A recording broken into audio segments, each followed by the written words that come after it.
सभी लोगों को बिहार दिवस की शुभकामनाएं। आज हल्की फुल्की बात। आज हम लोग बात करेंगे भारतीय बैडमिंटन के बारे में, भारतीय बैडमिंटन के भविष्य के बारे में। तो यदि भारतीय बैडमिंटन पे विचार किया जाए तो भारतीय बैडमिंटन एक सामूहिक रूप से कभी भी भारत बैडमिंटन में एक बहुत बड़ी शक्ति नहीं रहा है। यदा कदा छिटपुट प्रतिभाएं उभरी हैं, लेकिन बहुत बड़ी शक्ति से बैडमिंटन में पावर हाउस कहा जाए वो भारत कभी नहीं रहा है। बीच में पीवी सिंधु, साइना नेहवाल, इन लोगों ने आशा जगाई थी। ये बहुत महान खिलाड़ी हैं और बहुत महान प्लेयर्स हैं। इन्होंने बहुत बड़ी उपलब्धियाँ अर्जित की हैं और भारत के खेल इतिहास में साइना नेहवाल और पीवी सिंधु के योगदान को स्वर्णिम अक्षरों में लिखा जाएगा। लेकिन भारत में यदि देखा जाए तो एक पावर हाउस के रूप में आप जैसे क्रिकेट में भारत एक पावर हाउस है। भारत की 3-4 टीमें ऐसी बन सकती हैं जो कि किसी भी इंटरनेशनल प्रतियोगिता में, अंतर्राष्ट्रीय स्तर की प्रतियोगिता में किसी भी अच्छी टीम से दूसरे देशों की ए टीम से भाग से कम्पीट कर सकती हैं। इसी प्रकार से यदि चेस में देखा जाए, कबड्डी में देखा जाए, चेस में भारत के पास टी गुकेश हैं,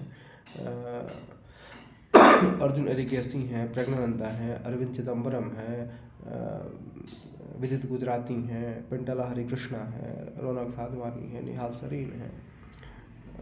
इस प्रकार से बहुत सारे प्लेयर्स हैं हमारे पास। एक टैलेंट का, उसके बाद प्रणव वेंकटेश है, नए खिलाड़ी भी उभर रहे हैं। यानी ये माना जा सकता है कि भारत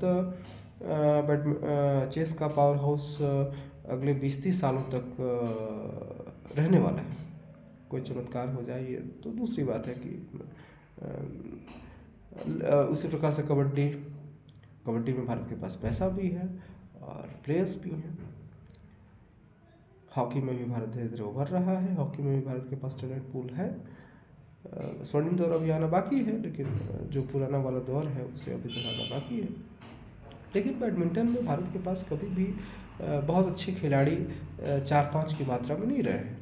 यदि देखें इतिहास में भी जाएँ तो प्रकाश पादुकोण बहुत ही प्रतिभावान खिलाड़ी थे, अपने समय के विश्व के सबसे बेहतरीन खिलाड़ियों में से थे, लेकिन थे केवल एक प्रकाश पादुकोण। आगे जाएँ तो पुल्ला गोपीचंद भी उस स्तर के, प्रकाश पादुकोण के स्तर के तो नहीं, लेकिन वो भी बहुत अच्छे प्लेयर थे, लेकिन उनके साथ टैलीपूल कहाँ था, अन्य लोग तो थे नहीं। साइना नेहवाल की बात की जाए तो साइना नेहवाल भी शुरुआत में अकेली थी, बाद में पीवी सिंधु ने उनका साथ दिया, बखूबी साथ दिया उनका। इन दोनों खिलाड़ियों ने एक स्तर पे एक समय विश्व के सबसे बेहतरीन खिलाड़ियों में अपने जो प्राइम है उसमें अपनी जगह बनाई और ओलंपिक में पदक जीते हैं।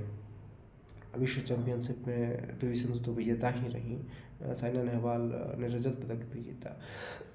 लेकिन यदि विश्व स्तर पर देखें तो ये विश्व स्तर के अन्य खिलाड़ियों की उपलब्धियों से या तो कुछ कम है या उनके बराबर है। जैसे अब यदि तुलना करें, ताई जुइंग से तुलना करें या फिर चेन युफेई से तुलना करें या फिर कैरोलिना मारिन है, अकाने यामाकुची हैं या फिर अनसियंग हैं, वांग यिहान हैं, ली सुरुई हैं, तो इन सारे खिलाड़ियों से इनकी उपलब्धियां या तो कम हैं या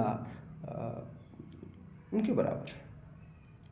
ठीक है, ये हमारे यहाँ भले ही सुपर प्लेयर्स हैं, बट वैश्विक स्तर पे ये टॉप के खिलाड़ियों में हैं, लेकिन टॉप मोस्ट जिस प्रकार से लिन डैन या लिन चोंगवेई वगैरह उस टाइप से नहीं है। इनके अलावा देख लिया जाए तो इनके अलावा महिला खिलाड़ियों में कोई नहीं थी।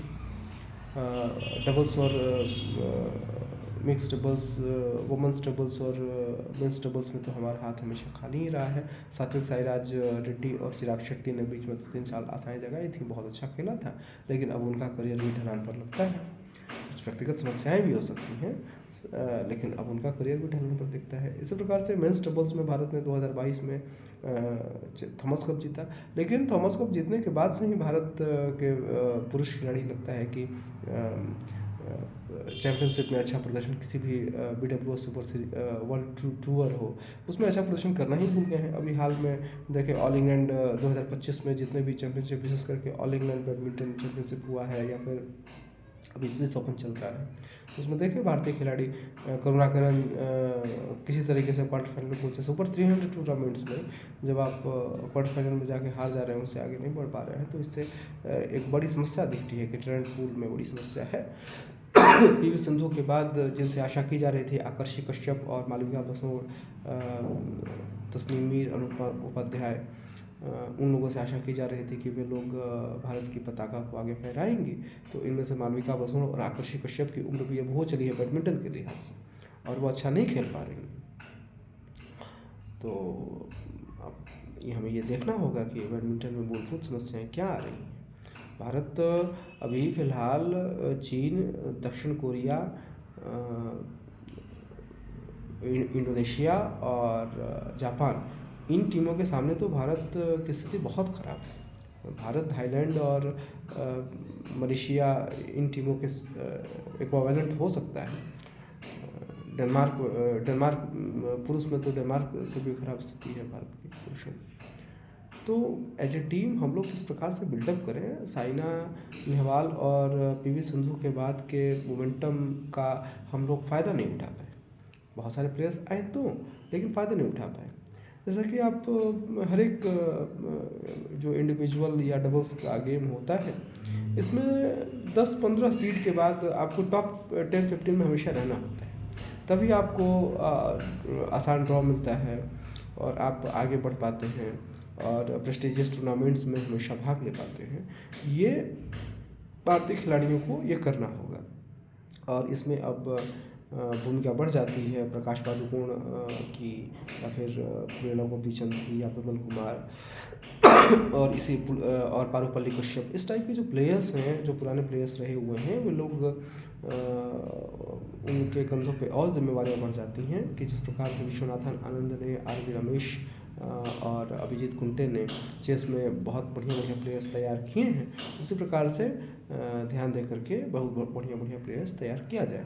जैसे बीच में पुराने गोपीचंद का बयान आया था कि भारतीय मिडिल क्लास के बच्चों को स्पोर्ट्स में अपना करियर नहीं बनाना चाहिए, स्पोर्ट्स में अपना करियर बनाने से पहले सोचना चाहिए। तो इस प्रकार से पेसिमिस्टिक होने से भी फ़ायदा नहीं है। तो भारत का जो मिडिल क्लास है, गवर्नमेंट को भी सपोर्ट करना चाहिए कि जो खिलाड़ी बहुत अच्छा नहीं कर पाए, उन खिलाड़ियों के लिए एक मिनिमम पेंशन की व्यवस्था, जैसे 15-20 हज़ार या 30,000 रुपये मंथली पेंशन की व्यवस्था कम से कम की जानी चाहिए। और उन्हें कोचिंग, जो जब तक हम कोचिंग जो है इसे ग्रामीण स्तर तक, जिला स्तर तक, प्रखंड स्तर तक और पंचायत स्तर तक नहीं ले जाएंगे, तब तक खिलाड़ियों को करियर नहीं मिल पाएगा। शुरुआत में तो गवर्नमेंट को ही इसे पालना पोसना होगा, यानी गवर्नमेंट को इसे बढ़ावा देना होगा, तभी जा कर के प्राइवेट क्षेत्र जो है इसमें आएगा। प्राइवेट क्षेत्र जनरली नॉन प्रॉफिटेबल चीज़ों में बहुत आगे नहीं बढ़ता है, तो गवर्नमेंट को ही आगे बढ़ना होगा। तो आशा करता हूँ कि भारतीय बैडमिंटन का भविष्य अच्छा होगा। बहुत बहुत धन्यवाद।